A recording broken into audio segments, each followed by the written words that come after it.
Thank you for joining us today. Tell us your name and where you're from. My name is Curtis Joe Myers. I'm from Houston, Texas. Okay.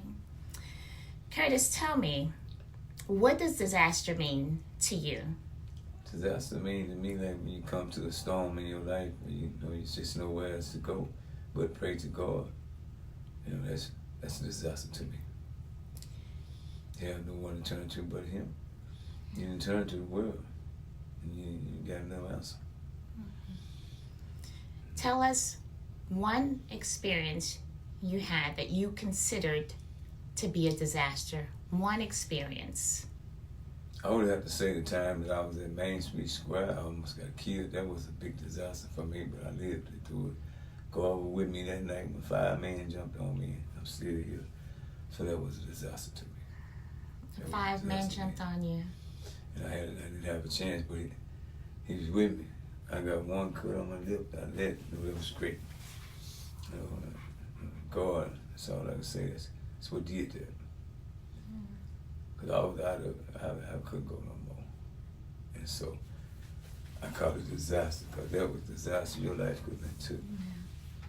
Yeah, I'm sorry you went through that. I was living on the streets. I don't live on the street no more. That's a good thing. How you feel now that you don't live on the streets anymore? I feel like a normal person, you know, a person that should go home and bathe and go to sleep and get up and go to work the next day. Pray to the Lord, just thank Him for what He has done for you. And don't just thank Him for the things He's done now, knowing all the things that in your life He has done for you. You honor Him. You know.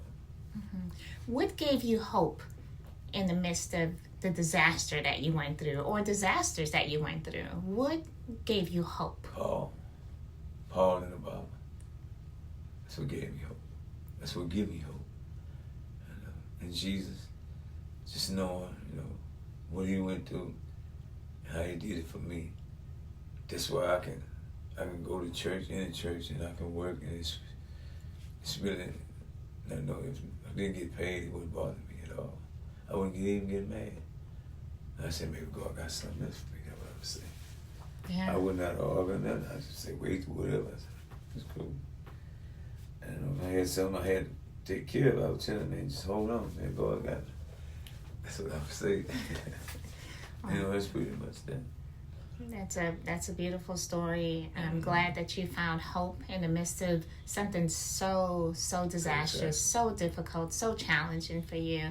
But I'm glad you were able to find that hope, and I'm glad that we had this short time to speak and you share your story, because that's what it is. It's your story. You shared your story with us. I tend to tell my testimony, but I always That's thought right. if I tell my testimony with nobody like me, that's crazy. But that's where I always thought I never ever did it. On the contrary.